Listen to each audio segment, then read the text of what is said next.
আমরা এখন বরিশালে যেতে চাই।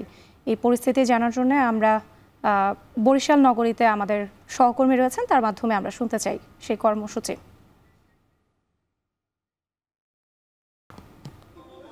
একটু জানিয়ে রাখি রাত্রি যে রাত 11টার পর থেকেই মানে 12টার পরে কিন্তু এখানে ছাত্র জনতা এসে ভিড় করেন এবং তারপর থেকেই কিন্তু এখানে সাবেক যে মেয়র রয়েছিল শ্রীনিবাস সাদিক আব্দুল্লাহ তার বাসায় কিন্তু এখানে হামলা ভাঙচুরের ঘটনা ঘটে এবং এখানের যে সামনের দেয়ালটি রয়েছে সেই দেয়ালটি কিন্তু পুরোপুরি তারা বুলডোজার দিয়ে ভেঙে দেয়। এবং এই মুহূর্তে যদি একটু দেখাই যে এখন কিন্তু শিক্ষার্থীরা আসলে উত্তাল অবস্থায় রয়েছে এবং সেনাবাহিনী তাদের নিয়ন্ত্রণ করার চেষ্টা করছে, তবে আসলে তাতে কোনো সুরাহা হচ্ছে না এবং কোনো বুঝেই আসলে তারা বুঝছে না। তারা কিন্তু একই সাথে স্লোগান দিচ্ছে এবং বলছে যে এই বরিশালে কোনো ফ্যাসিস্টদের কোনো ঘর বাড়ি কিংবা তাদের কোনো বাসস্থান এখানে রাখা যাবে না, এই কারণেই কিন্তু তারা ভাঙছে। এবং তারা কিন্তু 12টার পর ঠিক 12:30টার দিকে এই কালীবাড়ি রোডের যে আবুল হাসনাত আবদুল্লাহ রয়েছেন তার বাসভবনে এসে হামলা ভাঙচুর চালায় এবং তারপরে থেকে কিন্তু এক পর্যায়ে তারা অগ্নিসংযোগও করে এবং ছাদে এই মুহূর্তে কিন্তু সেই অগ্নিসংযোগটি চলমান রয়েছে। এবং এই মুহূর্তে দেখছেন যে এখানে কিন্তু বাসার সামনে একটি বুলডোজার নিয়ে আসা হয়েছে এবং বুলডোজারের মাধ্যমেই কিন্তু তারা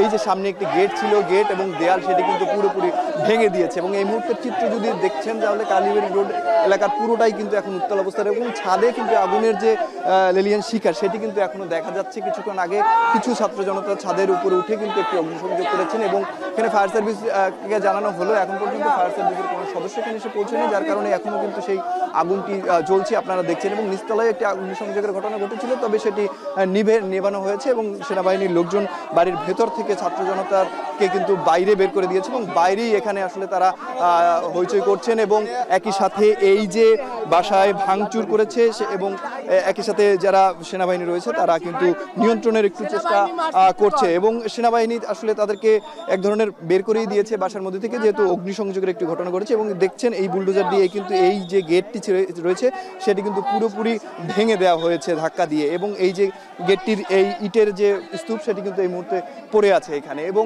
বাসার ছাদের যে জিনিসপত্র ছিল সেগুলোও কিন্তু তারা উপর থেকে ফেলে দিয়েছে এবং ভেঙে চুরে ফেলেছে এবং তারা বাসার ভেতরেও ঢুকেছিল, সেখানেও কিন্তু তারা একটি ভাঙচুর করেছে। এবং তারা বলছেন যে শেখ হাসিনা বিদেশে বসেও আসলে ষড়যন্ত্র করছে, সেটি তারা কিভাবে সেই সাহসটি পায়, যার কারণে কিন্তু বাংলাদেশের বিভিন্ন জায়গায় কিন্তু এই ভাঙচুরের ঘটনা ঘটেছে এবং বরিশালেও এই ভাঙচুরের ঘটনা কিন্তু 12টার পরে আসলে ঘটেছে। এবং বিকেলবেলা আমরা দেখেছি বেলস পার্কে যারা বৈষম্য বিরোধী ছাত্র আন্দোলনের সদস্যরা রয়েছে তারা কিন্তু একটি প্রতিবাদ জানিয়েছে এবং রাত 12টার পর থেকেই তারা কিন্তু এই বাড়ির উদ্দেশ্যে রওনা করে এবং সেনাবাহিনী ব্যারিকেড দিয়ে পুরো জায়গাটি আসলে ঘেরাও করে রাখলেও তারা সেই ব্যারিকেড ভেঙে কিন্তু এই বাসার ভেতরে প্রবেশ করে এবং বাসার ভেতরে একটি অগ্নিসংযোগও করে। এই মুহূর্তে আপনারা যদি দেখেন যে এখনো কিন্তু আগুন নেভানোর পরও সেই ধোঁয়া কিন্তু এখনো বাসার ভেতরে রয়েছে এবং সেই ধোঁয়া যদি আমরা দেখাই যে এই রুমটির মধ্যেই কিন্তু আগুন দেয়া হয়েছিল, পরে সেনাবাহিনী আসলে সেই আগুনটি নিয়ন্ত্রণে আনে, তবে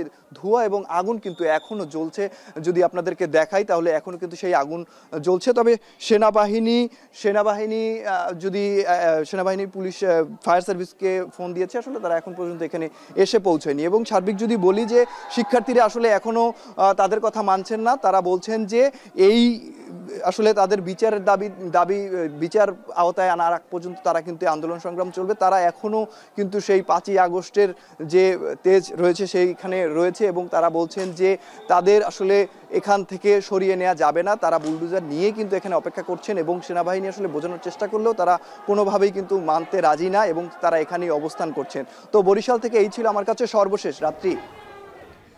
বরিশাল নগরের কালীবাড়ি রোডে শেখ হাসিনার ফুফাতো ভাই আবুল হাসনাত আবদুল্লাহ ও সাবেক সিটি মেয়র সাদিক আবদুল্লাহর বাসভবনে ভাঙচুর করছে ছাত্র জনতা। এ নিয়ে বিস্তারিত জানাতে যুক্ত ছিলেন সহকর্মী অমিত হাসান।